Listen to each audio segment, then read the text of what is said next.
Boogie Bear by David Walliams. Read by Books for Kids by Flying Dragons. Up at the North Pole, polar bears were swimming, fishing and growling. The biggest, furriest one of all was sunning herself on an iceberg as usual.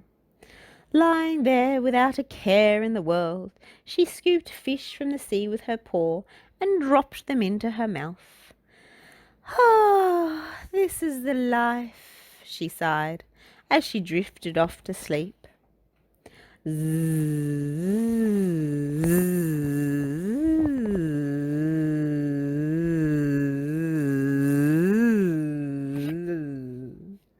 When the polar bear finally woke, the most awful thing had happened. The animal must have eaten too much for lunch again, because the part of the iceberg she was lying on had snapped off and floated away. The polar bear was now miles from home and being hurled around by the angry sea. "Oh dear," she said as she wobbled, surfing a humongous wave. Surely things couldn't get any worse. They could. Much worse. As the polar bear was swept south, the sea became warmer and warmer, melting the iceberg, which became smaller and smaller. There's a little free geography lesson here. Soon it was no bigger than an ice cube. "Oh dear, oh dear, oh dear," said the polar bear, as she toppled over into the sea. Sploosh! Bobbing her head up out of the water, the polar bear spied that the nearest land was miles away. "Oh dear, oh dear, oh dear, oh dear." She did her best bear paddle towards it. A bear paddle is like doggy paddle, but more beary. Before she collapsed onto the rocks, waves crashing around her.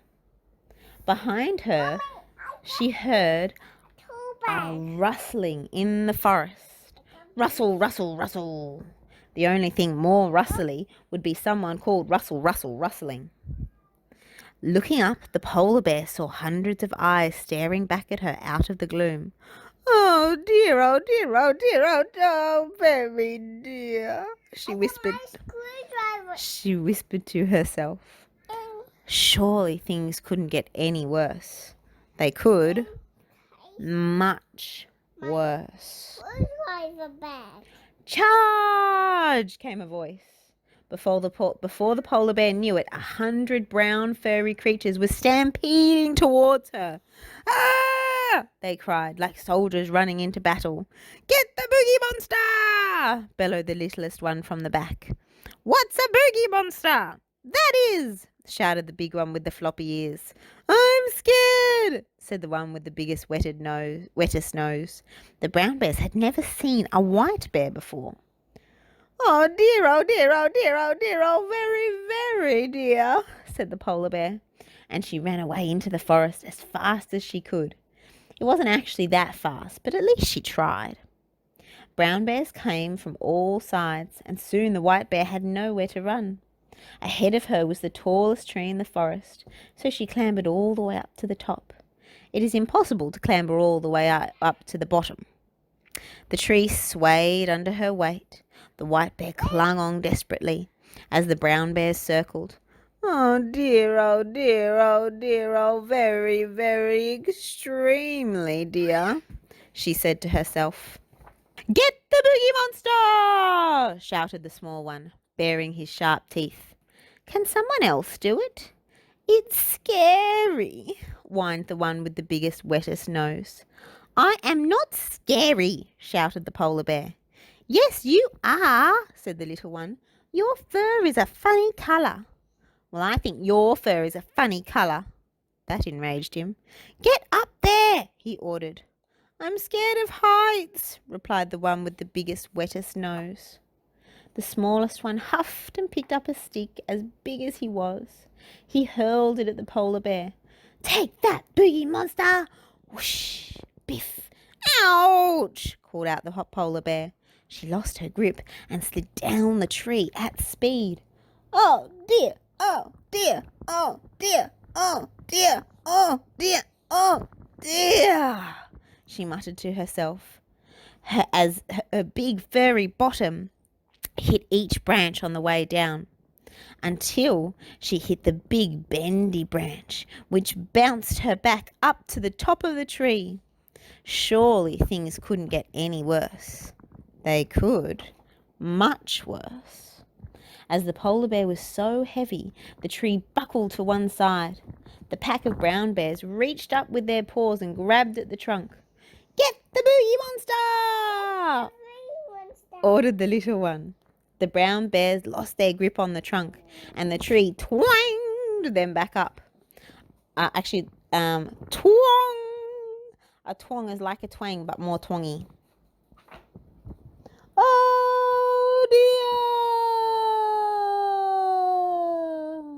screamed the polar bear as she soared through the air. Now, polar bears are not natural flyers. None have wings or own jetpacks or can pilot helicopters. If you think you have seen a polar bear flying a helicopter, please consult a doctor. "It's a flying boogie monster," remarked the one with the biggest, wettest nose. In no time, the poor animal had crash-landed headfirst into a huge muddy puddle. "Let's get the boogie monster!" shouted the littlest one. Oh dear, said the polar bear as she stood up. Caked in mud, the polar bear wasn't white anymore. "Stop! It's not a boogie monster. It's a bear!" exclaimed the one with the biggest, wettest nose. "A boogie bear!" shouted the littlest one. A huge smile spread across the face of the one with the floppy ears. "She's not a boogie anything. She's gorgeous." "Boring," fumed the littlest one. "Miss, we are so sorry for frightening you," said the one with the floppy ears, stepping forward. "In truth, we were frightened. Here you see, all us bears are brown."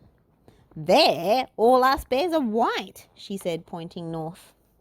"I love your white fur," said the brown bear, checking out the white bear's big furry bottom. "I love your brown fur," said the white bear, checking out the brown bear's big furry bottom.